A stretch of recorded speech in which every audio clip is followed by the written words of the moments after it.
Hi, ladies and gentlemen, this is Muscle, and this is another Two Line Music Hut's Entertainment Report podcast. And tonight, we have some real special guests in the building tonight. We have Canada's heavy hitters. We're talking about Canada's number one Soca's Soundcrew. We're talking about the Enforcers in the building tonight. What's going on, gentlemen? What's going on, Muscle? I'm good. Yourself? Muscle, big up yourself, you know? Big up yourself too, Original OG, you know? We're all here, but let me introduce you guys individually also. Yeah. This is Bassline, and we got Marley Marl.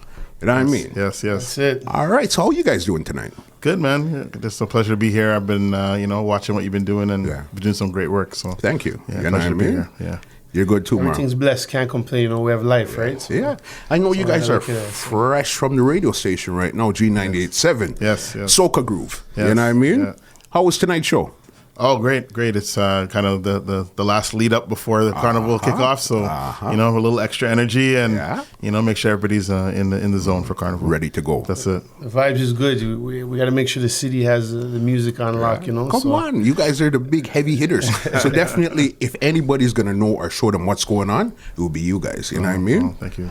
All right, so let's talk about how you guys even came together as a crew in the first place. Yeah. How did that all start off? All right, so I guess I'll get started on that one. So the Enforcer started with myself and a friend from high school, actually, named Lester, Striker. He, if you know islandmix.com, he's the webmaster behind that website. Okay. So a couple of years into the sound, Lester got married and said, you know what, we need to find somebody else to join the crew so that I can transition out. And around the same time, I was buying records from Marlon's father at his house before there was even a store. Okay. Right? That I didn't know.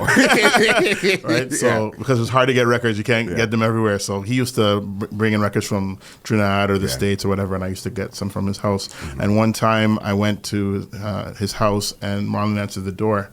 And we just started chatting. We hit it off right away and said, we're looking for a third member. What are you doing right now? And da-da-da-da-da. Yeah. And kind of the rest is history. It started to go from there. So you were actually DJing at that time, or you were just, what were you doing at that time there? Me, to be honest with you, I wasn't even DJing. Okay. It was just a situation, like, obviously my dad, he's a veteran in the city. Big up Bad Lad for sure. Shout out my pops. I used to fool around. I used to go with him to his gigs, and it would just be a situation where I just fool around in the basement. And it was just kind of weird when Eddie came to the house. We were, like I said, we struck up a conversation, and something just clicked. And I said, I could do this. And then, of course. the rest is history from there. You know what I mean? So that's how it basically started. And what year was that there? So I probably started working with Lester in about the end of maybe 94, and so it probably was 96 that Marley came on board. And around that time there, and then you guys started off, and what were some of your early stuff that you guys started doing back then? Some of the first stuff that we did, I'll back Was up. it Sugar Time? That was the very first gig that he had, Sugar Time. Sugar Time, where was Sugar Time again? Kennedy, I want to say Kennedy and Shepherd. Kennedy and Shepherd. I want to say Sugar Kennedy Time. and Shepherd. I think I remember what you're talking about. Yeah, I want to say Kennedy and Shepherd. Okay. Yeah. It was a little small little place. Yeah. That was my first actually club gig. So. And also back in the day, we used to do, I can't even remember the name of the club, but there was Casanova, a club. was it? Is it Casanova? I think it's by Keel and Highway 7. Yes. So playing with Military and Stray Dogs, and these guys would be playing, and we'd be playing a little soca set, Yeah. Okay, so you guys always started off as soca. Yeah, as the Enforcers, yes. Yeah. It was a soca sound. Okay, and you've always been the MC, and you always a DJ, or you guys could switch, or how do you guys started out as? I started out as a DJ, even before the Enforcers, but it was for a year or so playing hip-hop and R&B with a sound called DNA Soundcrew in Mississauga. Okay. And, so I DJ and MC, but it got to a point where we started seeing the sound culture in Trinidad and in Jamaica and that type of thing, and said, we need to bring more of that type of vibe here in the soca scene. Yeah, so that makes sense. You know what I mean? Because I know even the earlier Enforcers too. I remember seeing actually 3 of you guys. Yeah. You know what I mean? Yeah. Well, that's fast forwarding. That's fast forwarding. So that's starting 2007. Right. And so the first third member that we had was Kerwin DuBois, actually. soca artist Kerwin DuBois. What? But yeah, we're fast forward. Wait, backtrack. You must be jumping ahead. Backtrack. Whoa, that's good. All right, no, you got me on that one there. I yeah. didn't know that. I did my research and I've been wrong, I know, but you got me on that one there. All right, so let's go back before we get there because we definitely got to get there. Yeah. All right, so then you guys started out, as you said, you did some Sugar Time, Casablanca, and stuff like that. When did you guys start traveling back then also too? The first thing we started doing was kind of like the university tour scene. So we would do like Windsor, London, Waterloo, Concordia. Okay. that kind of thing. That whole circuit along the 401. And who were you guys playing with back then? We did a lot of the university stuff with Lindo. Okay. It would be a lot of promoters would call us to do kind of like a package deal thing, so we would travel together. Yeah. So would you guys say you guys were more all ages at that time there, or was more 19 plus, or a mixture of both? We started out 19 plus, and then Marlon started. Fast forward and Marlon started like an all ages empire, but that's another conversation. I'll let him get Big into that. kids, kids entertainment. That's right. Yes. Yeah. So were you actually promoting and DJing at the same time? So just to so what happens was it was the Enforcers. And there was Big Kid. I wanted to separate the two. Okay. I didn't really want the two to mesh because I wanted to keep the Enforcers like 19 plus. Okay. And then keep Big Kid as promotion as an all ages because I didn't want to be known as the sound. Oh, we're just an all ages sound. Got you. But obviously, I would hire the sound, and we would be like top billing on the bills along with whoever else was relevant at the time, and that's how Big Kid started out. It was that was a whole, and that's a whole next interview. Let's not. We're talking. You got to give them some of it. Basically, it started off. I want to say Fully Loaded. You know that name, Fully Loaded. Of course, with Scotty and Black. We started off. I can't remember my first event, but it was probably a combination with Fully Loaded, me, which is Big Kid, and Ill Kids. Okay. We did some big events. Yeah. But I kind of more branched off in the promotion, started like getting the connections with the clubs and doing like the whole like it was pretty massive back then. Yeah. I remember. It was pretty massive. I remember those times, and I think some parties got shut down. The city, the horses were galloping. It was that crazy. Yeah, it was that crazy. So. Did you do anything at what was that crazy party downtown on that club did in Circa? No, I never did Circa, but I did Joker. Joker. I did Joker. I did Envy. Yeah. I did.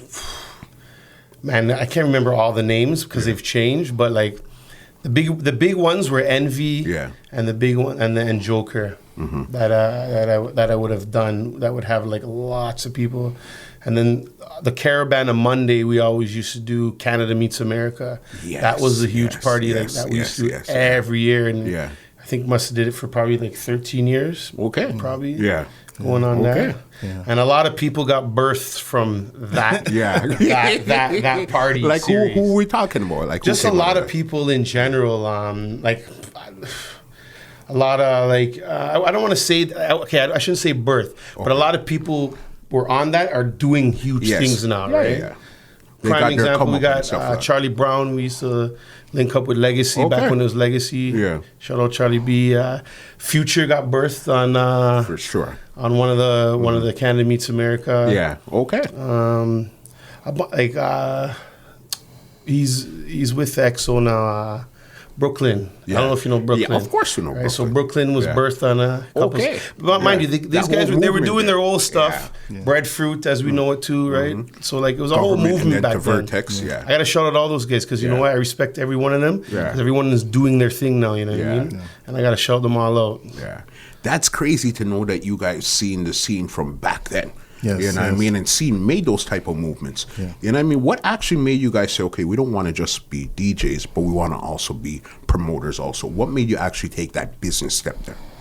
We started pretty early in our career, starting to do parties, even before the all ages scene. We started to do like soca vets at the Calypso huts and that type of thing. Shout out to the owners of the 3 Calypso huts. That would kind of give you a platform to do your own parties, and that's how we started developing relationships with some of the other DJs in the scene as well too. You know. You know what I mean, and especially as a DJ crew.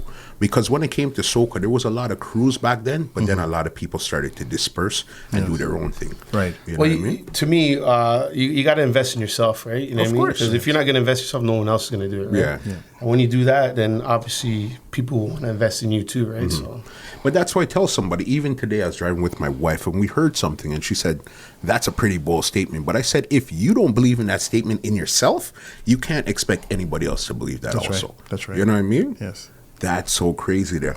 All right. Radio career. Is G your first actual radio career, or you guys been on the radio from before? A long time. So we've done kind of the university circuit stint doing first probably CKLN. Okay. And that was just more of like a fill-in thing with Channel 9, Big Up Channel 9. What days were CKLN? Oh, man. Kind of trying to remember what day the show was. I can't even remember. I think Thursday? It was like a midweek thing. From you say CKLN, it's like, wow. Yeah. Most people don't even know what that is. it doesn't even exist anymore, but That's crazy. Yeah. So it started there. Well, even before working with Channel 9, I used to like go to play the record and buy records and then sit in on X and Gemini's show, and that was a spark for me in radio. Besides, my father was in radio too, but that was a big spark for me for radio. But after doing CKLN, we did CIUT. That was with bass, and I took over kind of Jaro's spot. Jaro used to host the Island Breeze show, so did a stint there. And then we started doing Chin. Yeah. And then G. That one I do remember. I do remember Chin. Yeah. Okay. Yeah. Also some internet radio stuff too. Yes. And what internet radio station was that again? We were on Tempo Radio. I was actually in England, and it was really good for us because it developed a fan base in England. Okay. Yeah. Yeah. So you guys did the radio circuit. Yes, yeah. Been doing the radio circuit. Yeah. You know what I mean? And did you, out of the two of you guys, who preferred to wake up early and go to the radio, and who wanted to actually stay home? Stay home. Yeah. Like I could say for the early outs in the radio, he was instrumental in dealing with all the connections and stuff like that, right? And then obviously I'm 100% full support, right? Yeah. But that's the boss. The radio boss. Because remember, at that time when you guys started out, you guys were still hauling around records and stuff. That's right, yeah. So you guys went from the records to the CDs, now to the laptops. Yes. What was that transition like? From records to CDs and then to records, I can say I don't miss lifting the crates of the records, but I like the record era due to the fact that you get a visual on the actual song you're playing because of the album cover or what it looks like. Maybe you put a marking on that record, and when you're pulling up and you're preparing your set, it's just different. I don't know how to explain it. If you're not from the era, it's kind of hard to explain it. And moving to the CDs was a little different. Okay. Just because you would have a CD.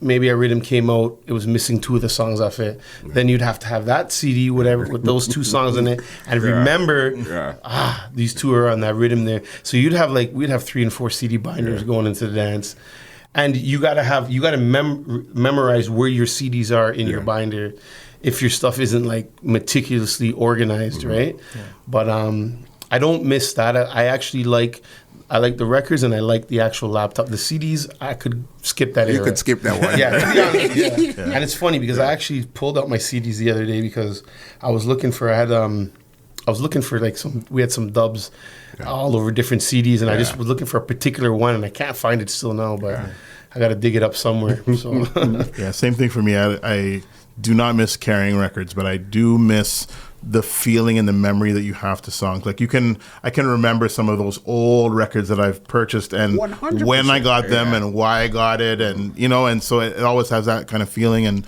being able to read a label and say, okay, yeah, this is who produced it, and this person helped to write the song, and I think we've lost a little bit of that value, knowledge of the song. The value, for sure. Yeah. We remember when you go into the record store and you just when you see certain labels are produced by certain people, you're buying it right away. You don't need to hear it or anything. You want it right away. That's the feeling that you're missing. Now you're getting all these MP3s where you got to sort through them. Okay, figure it out from there. You know what I mean? That's the biggest part that I find is really missing. You know what I mean? And I guess with you now, your dad owning a record store at that time, that introduced you to a lot of music at that time there. Definitely. Like, 'cause we used to get the promos too, right? The promos were nice, right? Yeah. So I would always have the first dibs on everything, and looking at these guys lining up. Nah, he don't need that. Let me put that in. Nah, I'm playing. But no, well, like I would get exposed to I'd get exposed to hits that was a hit, like after the fact. Meaning, I would hear this, and then like 6 months later, you're hearing this thing banging on the radio. You know what I mean? So. It was good. It was a good area. I don't miss the record area. Like I said, I miss carrying the crates, but I don't miss the records. I actually wish that could somehow come back, because it would instill like value into the music that's even coming out nowadays, and people would have to actually purchase. You know what I mean? We always say back in those days, you had to like hire certain DJs to hear certain songs. For sure, like, that's what was going on. I think it was like there was like five of us as far as soca sounds in the city that had Run Fast on record. Like at that time, if you want to hear that song, you need to hire A, B, C, or D. You know, like, that's so crazy. And especially even back then, when you brought up some soca songs, who else was in the scene actually, or who was bigger? Who were you guys looking up to at that time? There or your peers? In the scene, the same time as us, obviously KOS was in the scene the same time. As far as looking up to, obviously Bad Lad would be a big influence. Not a DJ, but an influence for radio for me was my father did a show called Sounds of the Caribbean. Okay, and he worked at CBC as well too. So that's what's a his big name? media influence. Edwin Terry. Got you. Yeah. So that's a big media influence for me.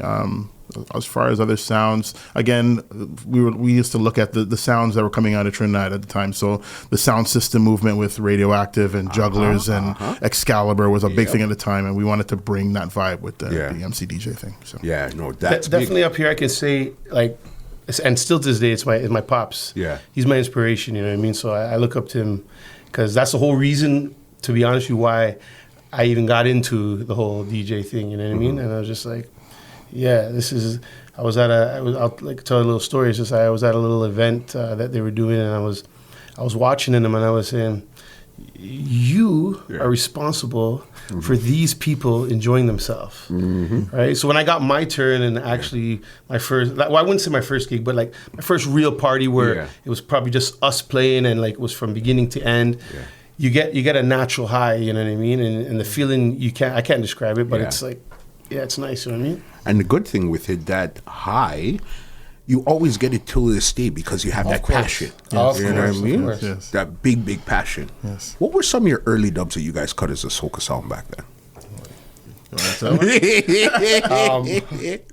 Well, it was I don't know.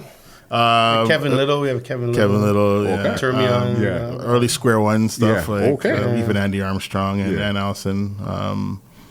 Maximus Don or Magadan before he was Ultimate Rejects, you know. Yeah. Okay. Bungie from early Bungie. We got an early Bungie freestyle. It's dope. It's not even a tune. And the other ones we can't tell you about. We have to keep them in the box. Why is that? Why not? You see, back in the day, like soca wasn't really a dub plate music. One time with the artist, we approached the artist. He's like, "Oh, what's a dub plate?" Yeah. Real talk. I'm like, yo, you don't know what dub plate? You know, them things, the reggae songs, them are you know? So we had to like basically so he's like, you want me to call your sound name in my song? Yeah. You know what I mean? I'm like, what? He's like, what? So like, you know, it was like the early outs because a lot of soca sounds never really had the dubs, and we never really built our sound to say on dubs, but we have them. You know what I mean? It was more of an intro thing. It was more correct. like, So. Okay, so you'd get the dub, but you wanted the intro just so you could play it. at the beginning of a party, CD or something, or whatever we're making, the intro thing. So. Plus, you're on the radio, so then that's good station identification stuff also. Yes. You know what I mean? Yeah. So dubs wasn't really you guys' biggest things. No, I wouldn't say we never built. We're never not a we're not a clashing clash sound. Yeah. No, remember dubs, like even if we're gonna look at somebody like Stone Love. Stone Love to me has the most dubs in the world, but they're not clashing. It's just they like to have that. Yes, you know what I mean? yes. Yeah.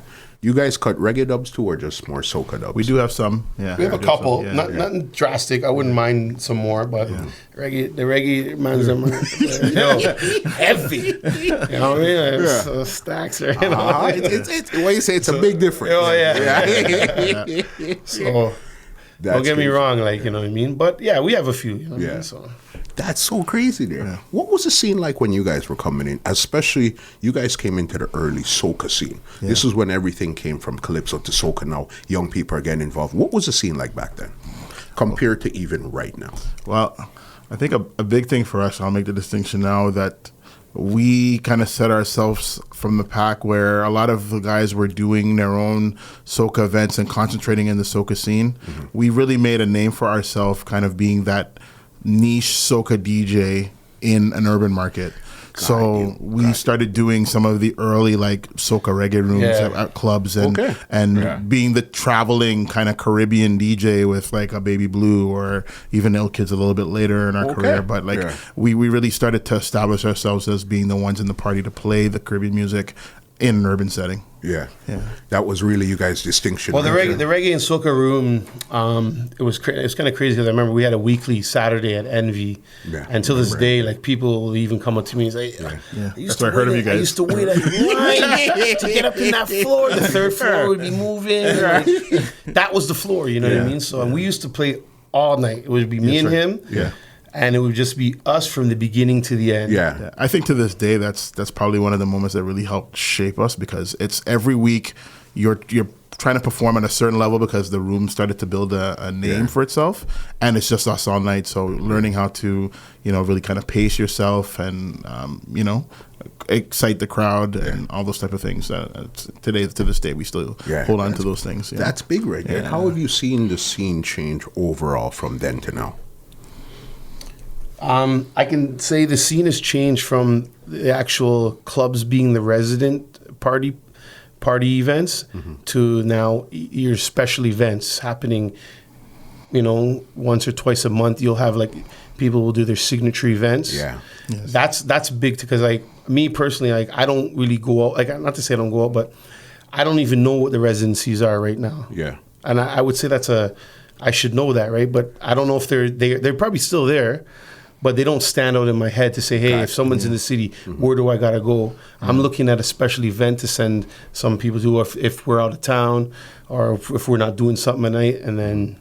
Yeah, we probably had like a 10-year stretch where we were doing residencies and known Wednesday for that. night, Thursday night, Friday night, Saturday night. That's how crazy it was. Yeah. But now it turned into more the one-offs and the specialties. That's right, and traveling. Yeah, the specialties now, because I think people look forward to special events. Maybe it's a color theme. Yeah. Maybe it's some other theme, they put together, and people they look forward to those kind of events, right? Yeah. Everybody's got kids now, maybe married, So it's a different it's a different era for us, right? You can't do the Wednesday, Thursday, Friday, Saturday back to back every week. Right. That's not feasible right now. You know what I mean? No, it doesn't really make sense. Yeah. All right, you guys brought up an interesting fact earlier that Kerwin DuBois was an original member of the Enforcers? Well, I would say original member, but he became a member just before the Gal Farm era for him, if you know that song. Okay, around what year are we talking about? So again, like 2006, 2007, around there. Okay. And Kerwin moved here actually from England and was just in the city for a while. He was already producing and doing collaborations with Machel and those type of artists. At that time already? Okay. But he approached us to join, we were surprised that he wanted to join. At first, we're like, we respect what you're doing and you're great, but we're good. Yeah. You know, Okay, but then we thought about it, and Yeah. we were really getting busy with the amount of bookings that we had. We were double booking a lot, and we were like, you know what, this might be a good addition, and then we brought him into the fold. And what position did he play with the DJ? Yeah, Kerwin was a DJ. He was a DJ in the Sound. I never knew he was a DJ? because he used to DJ back on the radio in England. Okay. On I think BBC Extra. Yeah. So yeah, he was a DJ in the Sound, and then another thing is Kerwin joining the Sound is what got us into the realm of production, because he was already doing that. So he started doing some remixes for the Sound just when we played out. And then that kind of sparked an interest in us to continue to do that even when he was no longer with us. Yeah, and how long did that situation last with you guys for? Kerwin was probably with us for a couple of years, maybe. Yeah, and it became a situation where he started now getting bigger with the songs he was doing, and it didn't make sense. Yeah. He was traveling more. He needed to concentrate on that. But we're still good. Okay. We're still good with him. Just like that. Yeah. That's amazing right there to know that you guys had somebody like that approach you guys and guys, you know what, we're okay right now. Yeah. And then for you guys to turn around and say, you know what, bring it in, because that right there raised your profile. That's right, yeah. So at that time, was there 3 you guys or 4 you guys at that time? No, that was the first time we had 3. Well, no. So when I joined, Stryker was probably with us for about a year? Maybe. If that. Because he really wanted to take a pause. Yeah. So then it was me and Eddie for I want to say 10 years? Probably something like that. 10 years. Yeah. And then Kerwin ended up joining probably about a year and a half, 2 years. And then, like you said, he was getting big with his music. So he decided to go, focus on his stuff. And then maybe about a year after that, it was Trevor joined us, right? Yeah, Majestic. Yeah. And, he was with us for probably about 5 years. Yeah. The way how you guys are just rolling off these numbers, 10 years or 5 years. That's a lot of years. You see, the Enforcers is a sound crew, right? Yeah. So we remember, I've always envisioned us being 6-7 members deep, right? Got you know what I mean? Got That's how I like to operate. I want to do 5 dances in a night. Yeah. So we have this team going here, this team going here. That's my concept of it, right? Or how I want it to be. But now we got the 2 members. So how hard is it to actually keep a crew of people together, since you guys been through a couple different changes? It's different. Yeah. It's different. And it's once you grasp the concept of what a crew is and you can understand it, then there's nothing can separate that, right? Yeah. But if you don't get it and you don't understand what the whole concept of the crew is, then maybe, it's not for you, right? That's what I could say about that, right? Yeah. That makes sense. That would make sense there. Yeah, because it's hard to actually keep everybody on the same page, because you guys been through all these changes. How did the 2 of you guys continue to stay on the same page then? Like I said, learning the concept of what a sound crew is, and then you're not going to have no issues, you know what I mean? Because at the end of the day, business is business and friend is friend, right? You know what I mean? The 2 don't really mix well, but once you understand the concept of the business that you're running and you're operating, it's good as gold. Right? What is the concept of a crew? Getting into a crew, what is it that you should know or think or look into? What's your formula? So first things is it's a team effort, right? Decisions aren't made by one person. So it's okay, this is what I got this concept. What do you think about it? Then you have you'll talk about it, then you'll decide, you'll vote. Or if it's only 2 of you guys and one's voting this way, guess what? It ain't happening. You get what I'm saying? But if there's more members, or if you work in a team with doing events and stuff like that, it's always a vote, right? You gotta have you gotta be on the same page, right? And you gotta understand that. And if you don't understand that, then you're not understanding anything. It's understanding the concept too, that you together makes you stronger, you know, and that you can build off each other and learn from each other, and working as a team. When it's celebrating those small victories together as well too. It gives you the motivation to continue to do that. So we've gone from just meeting at the door to becoming brothers, you know. So and that's what it is. Yeah. Well, because you guys been together now. Okay, we're gonna say the Enforcers. You guys are celebrating your 25th anniversary this year here. Yes. All right, Marlon. Where do you play? Where do you come into the fold in this 25th? Are you 22 and up? Where do you come into the fold? From the second year. Yeah, from the second year. So it's called 23 years. Yeah. So basically, that's basically from jump. That's right. You know what I mean? Right, yeah. Wow. What has those 25 years been like? Give me, each of you guys, I want you guys to give me 3 memories you guys had over the past 25 years in this business. Okay. 3 your best. They could be best, worst, interesting experience. Three experiences. Okay. So I'll give you my 3. For me, my 3 would be the first time that we did block to block. That was production that we did for Machel. And outside of kind of just remixing a song that's not even a soca song or whatever, that's the stuff that we did with Kerwin. But block to block was taking a soca song and deciding to do a road mix to it. Yes. And it was the first time we ever tried doing something like that. Okay. And Machel asked us to put it on his album. So as far as a milestone in the 25 years, that's one for me. Another big one for me would be traveling for the first time to Finland. Yeah, Finland. Yeah. So just being able to expose soca music to another part of the world, and some of the people there never heard of it before, but when we left, they were all jamming to soca. They so know now. that's kind of the mission all along, is to try and get more ears to hear the music. So those are big ones that stick out for me. And then I guess probably starting on G actually would be another big milestone moment. Even though we've done a lot of years of radio, I feel that a lot more people are familiar with the brand and that type of thing from doing a commercial radio stint, and I appreciate that. We're going to elaborate on that after Marlon gives me history. We're definitely going to do that. So with me, I want to say probably, I can't remember which year it was, but it was probably maybe the first or second Insomnia that I actually played. Yeah. And we were playing probably obviously for maybe 10 to 15,000 people, and I felt something on my back. Yeah. And I was like, I look around and the sun was beating, because like we went in there in the nighttime, right? So I'm sitting there playing in the sun, look around. That's crazy. This is we need to say that this was a 5-hour set. Yeah, it was crazy. Yeah, before the artist came on, it was just us entertaining 10,000 people for 5 hours. For 5 hours, yeah. And where we were was probably this? one of the only in Trinidad. Yeah. Crazy. It was at Mobs. So it was a crazy venue. Crazy. So that's the first one. The second one, I want to say would definitely be our 15-year anniversary at Nathan Phillips Square. Yeah. Oh, 20 year. Oh.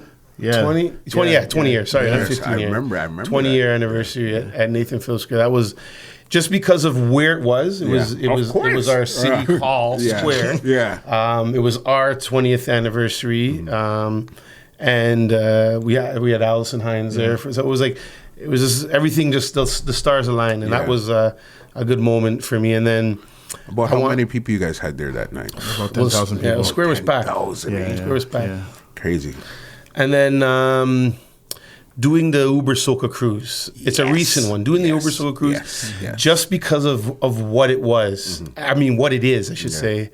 It's an experience. And if you want to experience soca in, or what soca is, Uber Soca. try that. Yeah. Just try it out. Yeah. You know what I mean? You might not like it because I don't know if you like cruises or whatever, but there's so much stuff to do, right? Yeah. But you're gonna get everybody from around the world that's representing soca on that cruise, and that's what I like. It's brought everybody around the world together. Yes, and that's a different vibe because everybody has something going on different. Yes. They're gonna play it different. Say, you know what? I never thought about that before. Right. Or you know what?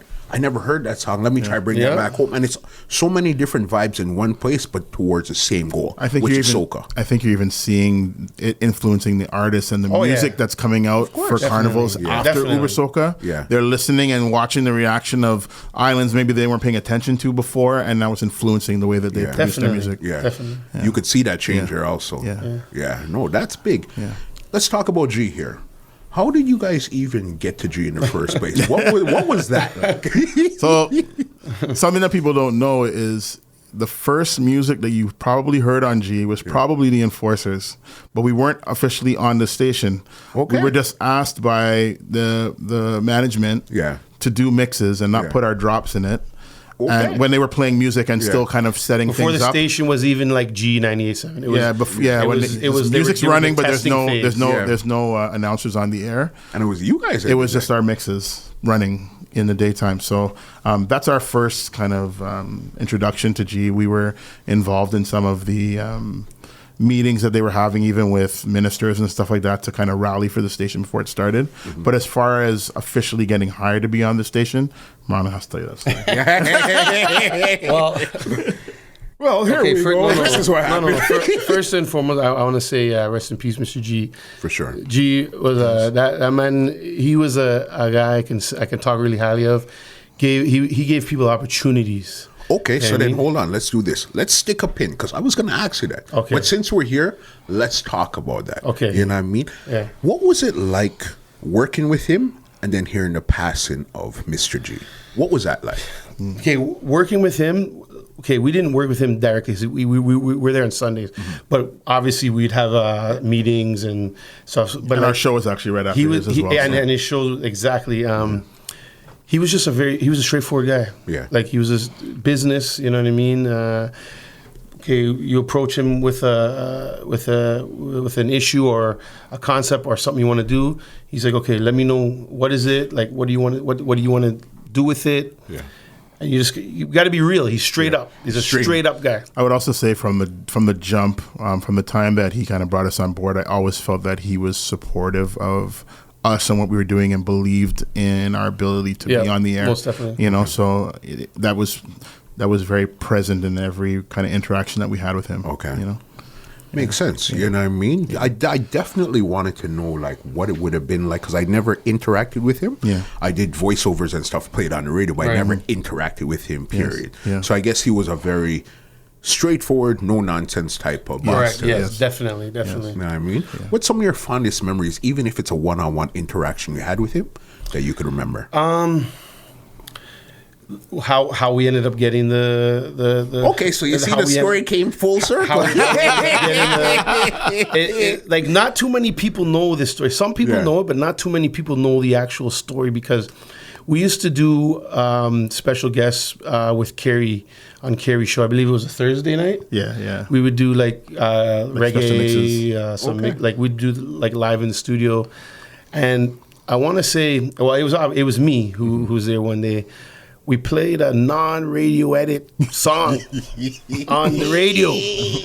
And I was like, okay, you know, so I wasn't really working for the radio station. We were just there. So Kerry must have called me the week after and says, yo, bro, Mr. G wants to talk to you. Yeah. And this time, I don't know who Mr. G is. Yeah, okay. I only heard of Mr. G.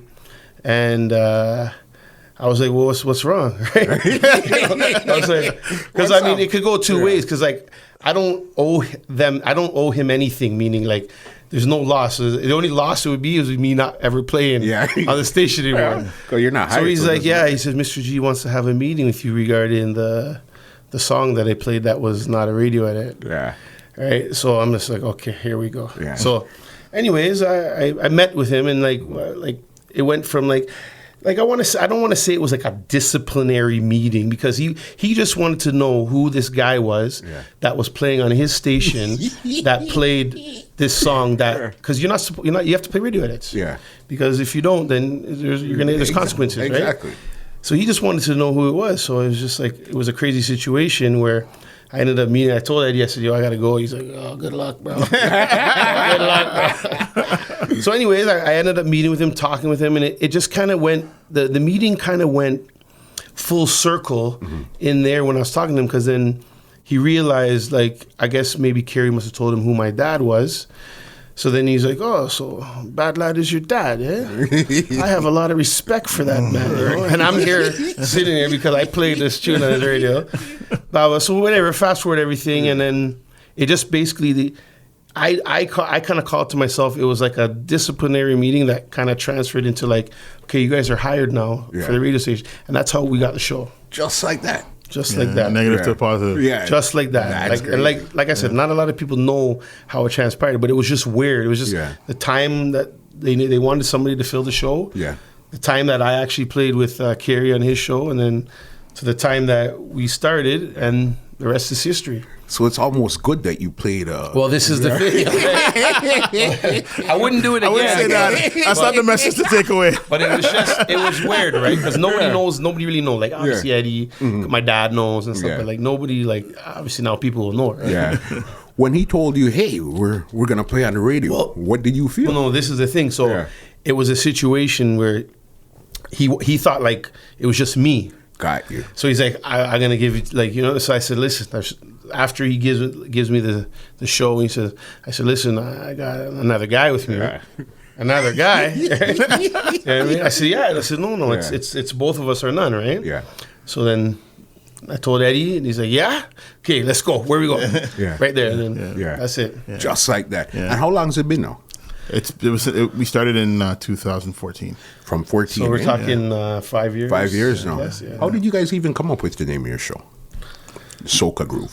Mr. G did. Mr. G actually came up with that. Okay. Because the whole groove thing. Yeah. Right? Yeah. So what's his Makes name? sense. Yeah, it was the whole, like, the way we groove. Yeah. When the Soca groove. Yeah. Because I know at that point there, right before you guys were on, Dr. J was on. Yes. Right. You know what I mean? And then you guys came on after. Yeah. Did it leave a funny situation between the two of you guys, or everybody understood it's just business, let's just do what we need to do? No, actually, when we were asked to get on board, we messaged Jay. Yeah. And said that, you know what, we've been asked to do this, and given this opportunity to do this, and he wished us the best of luck, you know, so. It's business, right, at the end of the day, right? So, you know what I mean? And that's good, because you see, that's why even access to it, because it needs to show that a lot of people know that it's just business. This is not personal. That's right. I might have been there, you're coming out. Who cares? Just do the best job representing what we're doing out there right now, yes. which is Soca. That's right. You know what I mean? Make sure you do it to the best of your ability. That's right. And it works. Yeah. You know what I mean? What kind of opportunities has the radio brought to you guys over the past 5 years?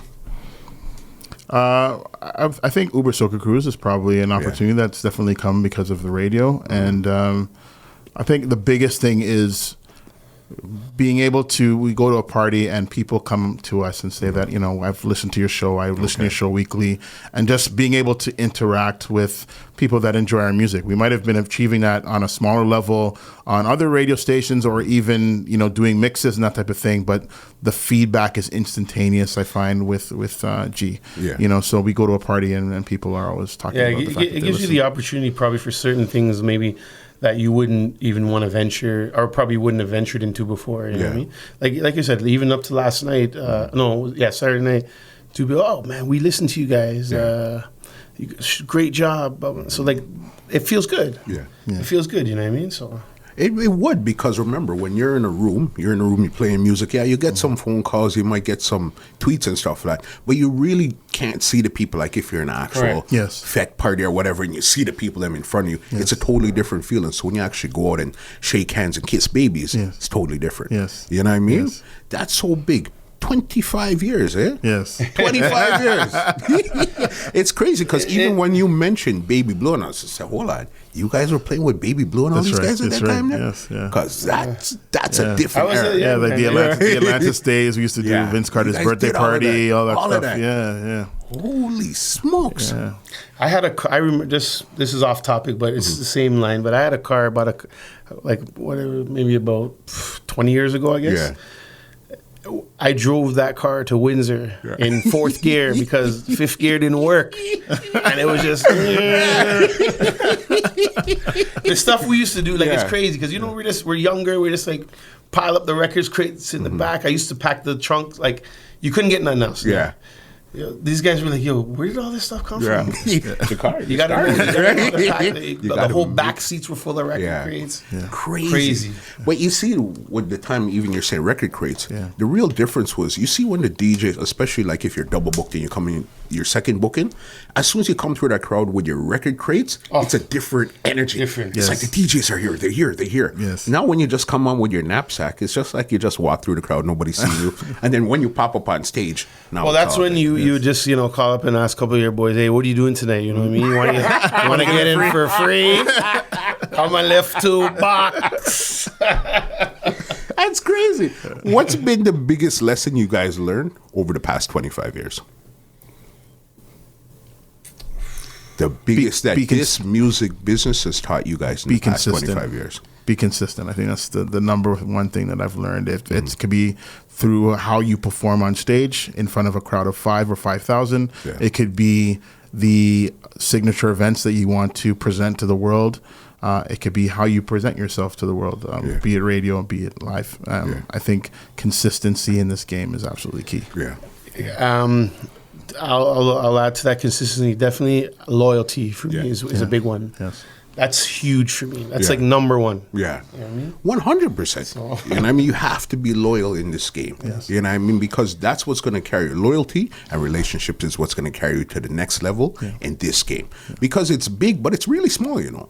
Especially with the advent of social media and the internet and all. Absolutely. It's really small. There's only so many people at the top doing so many things worldwide, and we basically know each other type of thing. Yeah, definitely. Yeah. So you got to be consistent, be professional at all times. Yes. You know what I mean? Let's talk about some of the places you guys been. Tell me some of the places you guys actually toured. Finland. Yeah. We go to England quite often. All throughout the Caribbean. So, you know, Trinidad, obviously. We've gone to Guadeloupe. Okay. We've gone all across the States. We do, you know, Hollywood Carnival in LA quite often. Go to Atlanta. All over. Yeah. All over. Now, as funny as it sounds, the international gigs are good, but me personally, I like traveling within Canada. Within Canada? Yeah, like Calgary, Edmonton, BC. Like, I just like, you know, flying within, you know, I show a passport. Yeah. I'm good, don't worry, I'm good. But I'm just saying, like, you know, you're traveling within your own country. Yeah. You're representing, you're already Canadian, you're representing and getting to see other parts of the country, and too. the fact that it's music is bringing you here. That's right. the crazy part. That's right. You know what I mean? That's You brought me here to play music, bro? Yes, yeah. That's what's going on. No, that's crazy right there. Yes. You know what I mean? Let's talk about the situation here, the heavy hitters. Yes. All right. How did that even come up? We used to play annually for Caravana Sunday at the G98.7FM BT party. Back when it was at government, and annually they would bring DJ Enough to play at that party, and we would always be in the main room to do, you know, our specialty soca set, you know, and we're known for. So every year he would see us getting the crowd riled up, and it's like, who are these guys, you know? And, you know, as we're doing that year after year, we start to develop a relationship with him. And, you know, just in talking, I said to him once, I said, could you imagine a heavy hitter being a soca DJ? Yeah. And he's looking at the crowd like this is like mid-set. He's looking at the crowd, and you know, I can tell you that becoming a heavy hitter is it's a long process. It's not like, I want to be a heavy hitter and you become a heavy hitter. No, okay. It doesn't work that way. They look at what you're doing and your social media and you know what you're all about to really understand if you fit within the family, because it's a family first. You know, you basically it's a vote. You have to be voted in. Okay, that's exactly how it works. It almost seems like you guys are the Illuminati. No, definitely not. But it's blood in, blood it's out, a brotherhood, right? And it's everybody respects everybody, and they respect everything that everybody does in there. You know what I mean? So. It's like a fraternity. I would think a better way to put it. Yeah. As I said, the Illuminati of It's just nice to know when you go to another city. Yeah. You know, we went to LA for the first time. We can hit up brothers in the crew, and you know, someone's gonna take you out, take you to the parties that they go to. That's and the perks of being of the bigger conglomerate. That's right. Yeah. All right, let's talk about some of your awards. What are some of the awards that you guys won throughout your career? We've won a stylist for Soca DJ of the Year. We've won 4 times now Soca Radio DJ of the Year from the Caribbean Entertainment Award. So thank you very much for that. And we've been nominated quite often for the International Soca Award. So we're actually nominated again this year. And we're the only DJs from Canada representing the category. So it's a blessing just to be recognized among some of the names that are in the group. Yeah, we've also got a Lifetime Achievement Awards by our fathers, which was that's a big deal too. Very special to me. So I can't lie. That one there. Yeah. That one was good. That's one of your biggest ones. This is coming from my pops. 100%. I mean, I know my pops is proud of what we've accomplished. You know what I mean? Same with Eddie's dad. Yeah. So. That's crazy. Do you remember the first time you actually played alongside your dad? What that feeling was like? You know what? I can't remember. No, I don't want to say I can remember, but I know. I probably definitely know what it was like, because I would just be like, it would have probably been at maybe in a Tringo event, maybe. I'm feeling like a chin picnic. Maybe a chin picnic or something. Forgot about all those. But it's just a situation where, okay, you guys, I'm not trying to outshine you, or we're just there to humble ourselves and know our role and play like no bus, no. Because remember, you gotta go home still, right? You know what I mean?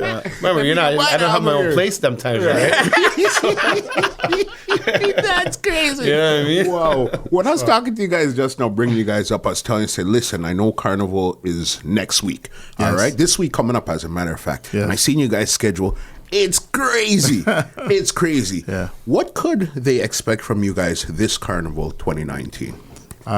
Just full energy. At every event that we're doing, we like to just leave it all on the floor, as they kind of say, at each event, and make sure that people have a good time. At the end of the day, we want people to really embrace this music and embrace the culture, and anything that we can do in the way that we present it to make them feel that and have an experience that will last. That's what we're aiming to do. Makes sense. Marlon? The same thing. We're the energy, man. Like everybody's like Soca, like no, because you'll have there's a lot of people that don't understand the culture, right? They just think it's like this jump up thing, but there's obviously a message in the music, most of the music, right? Of course, but soca music is a one love music. It's a upbeat music. It's a happy music. It's something that people enjoy, right? And not to say other music people don't enjoy. Don't get me wrong, but there's just something that's uplifting about soca, that the energy level is like on 100. Right, like.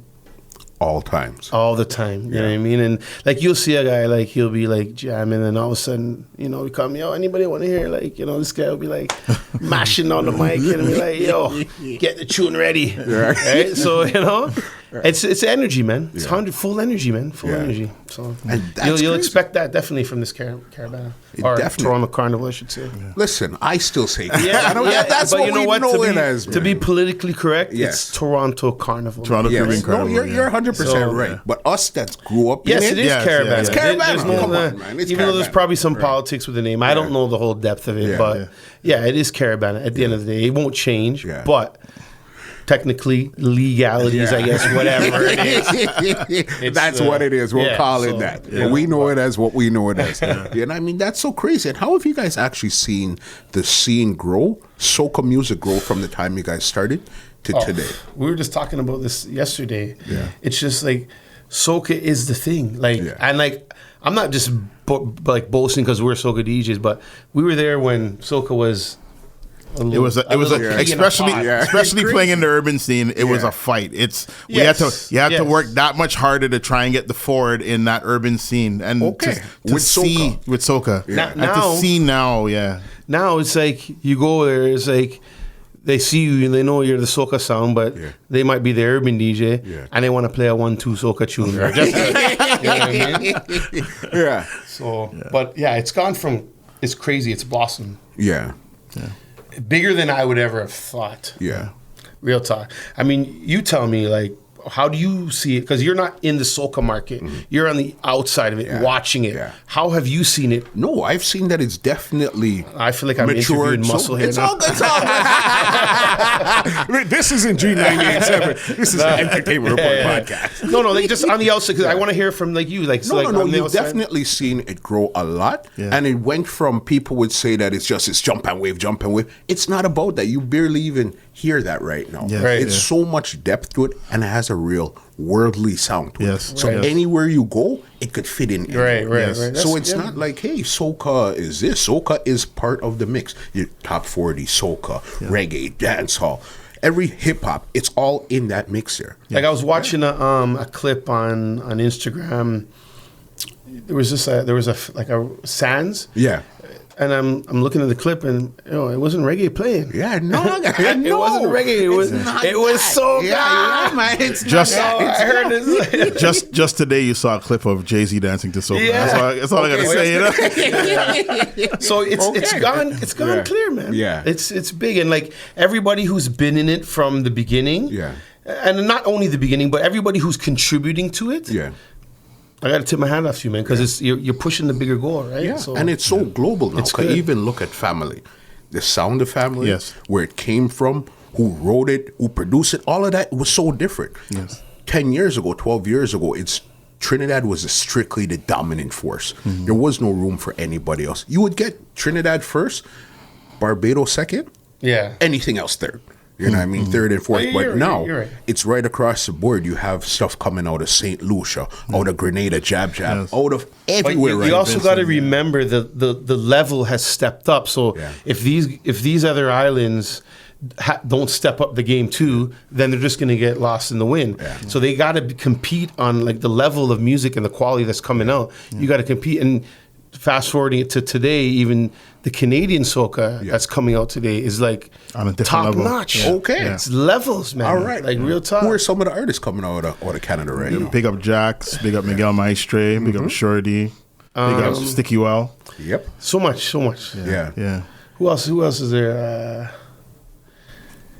Those four you named, they're probably prominent. They're like you have the connectors that are still there. You heard about all of them throughout. Anslim is even though he's Trini, his stuff is considered Canadian content, right? So okay, and it's really big right now. Yes, it's really going. You see, that's great right there. One personal question I want to ask you guys before we get to one round, before I get you out of here. Okay, what is Marley Marl's best trait when it comes to the sound, and what's Bassline's best trait when it comes to the sound? Can I give you two? Okay, go ahead. So the two traits for Marley is Marley feeds off of the energy of a crowd. Yeah, so I feel like when the crowd gives him something back, he gives you even more. And I've always admired that about him as a DJ. And Marlon is a very intelligent marketing guy. People might not know that, so that's a behind the scenes thing. But yeah, he's a marketing genius. Yeah, so I tip off my partner. Definitely. For bass, I want to say when it comes to staying in connection with staying in connection with the people, the important people. Yeah. Right? That's Edward. Like he's a genius at keeps the relationships. You're correct. Yeah. Me, I'm more nonchalant to be like behind the scenes and be like, but Edward, he's always there to say, oh, he knows this guy who's running this, he knows this guy who's running this. And that's what makes the whole network and the team work good. You know what I mean? So. Because everybody has their strengths.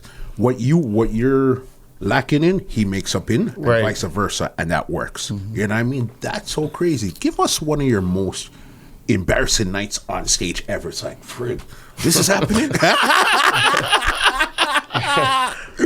Well, okay, I'll tell you, because right off the bat, I'll tell you, now that it's legal, right?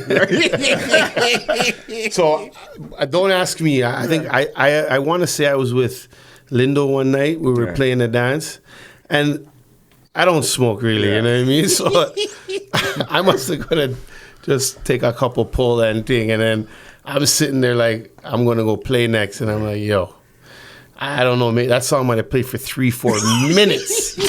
And I'm like, yo, I won't even lie, you know what I mean? And then that's just because like I know what I'm capable of doing, right?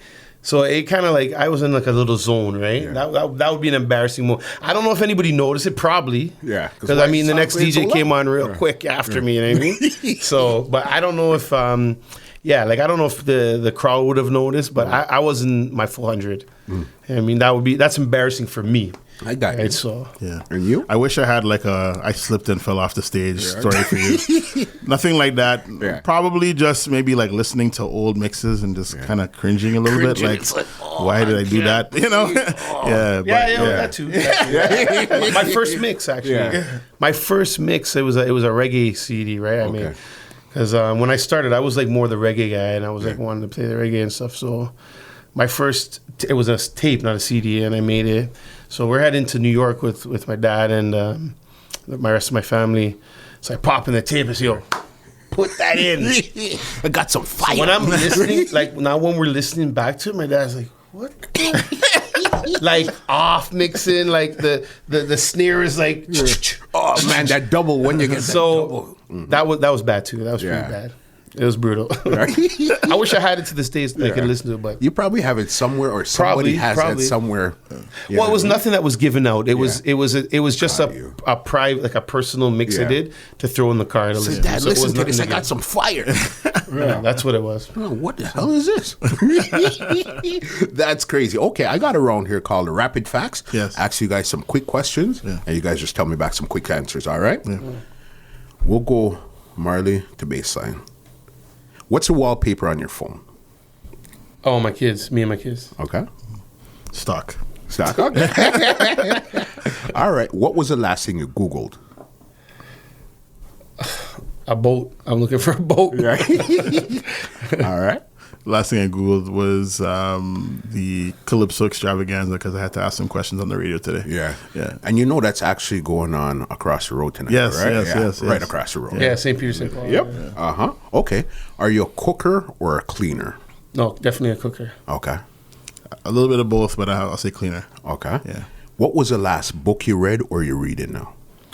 I'm reading like The Art of War. Yeah. Big book. Yeah, so I'm reading that. I read a lot for my day work because Okay. I'm a policy advisor for like a planner. Okay. So it's like legislation. So I don't read a lot for leisure because I do so much in the daytime. It makes sense. You wouldn't like, I don't want to come home and come do this. That's no? right, yeah. Okay. Power or groovy soca? Groovy. Groovy. Okay. Dance hall or lovers rock? Lovers Rock. Love shot. Favorite color? Red. Blue. Okay. Okay. You guys are quick on this. All right. Who was the last person you called or text? My wife. Okay. Muscle. Good one. Good answer. Last place you've been on vacation? Vacation, Jamaica. Okay. Bahamas. Okay. What is your hobby? Music, playing music. That's my hobby, basically. Yeah. Music and movies. Okay. What type of movies you like? Drama, comedy. It's all good. Okay. Yeah. What's the last song playing in your car before you came upstairs? Well, I guess you guys, that's one answer. You know what? I don't listen to music in my car, to be honest with you. Okay. I'll listen to like a couple CDs, but what would be the last music? Wow. Yeah. You weren't putting. It would have been. It would have been the radio because Yeah. every time I leave the radio, I always listen to Yeah. the radio. So I always listen to the station. So that's what Makes it would have been. The sense. station. Okay. When it comes to West Indian food, you prefer curry goat or oxtail? Oxtail. Oxtail. Okay. All right. You're on the same page.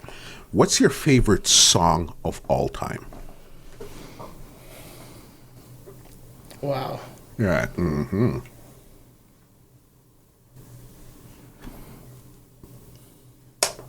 I can't do that. Yeah. No, that's hard, man. Yeah.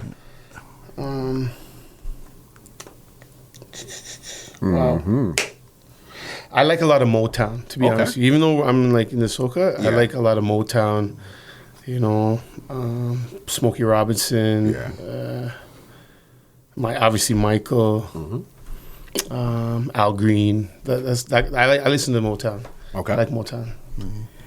Where you say you still can't come up with one. Not a song. Not a direct song, Yeah. but Okay. So let me sweeten this pot here.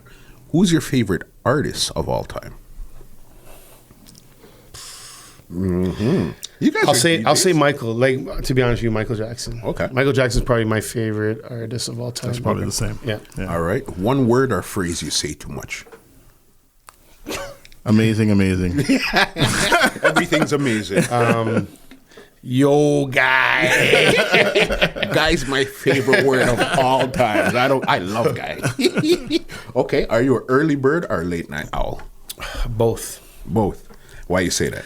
Because I'll come in late and I'll wake up early. Yeah. End of story. You got to keep it doing it. So I'm a night owl. Okay. All right. Last one here. Instagram or Facebook, and why? I'm Instagram. I don't really I don't do Facebook. Yeah. I'm on Facebook. I'm on both, but yeah, Instagram now. That's yours. Yeah. All right. That was the end of the rapid facts here. Listen, now the floor is you guys' own. Say anything, big up anything you guys want right now. Mission statement, it doesn't matter. The floor is you guys' own right now. I'll start. Okay, go ahead.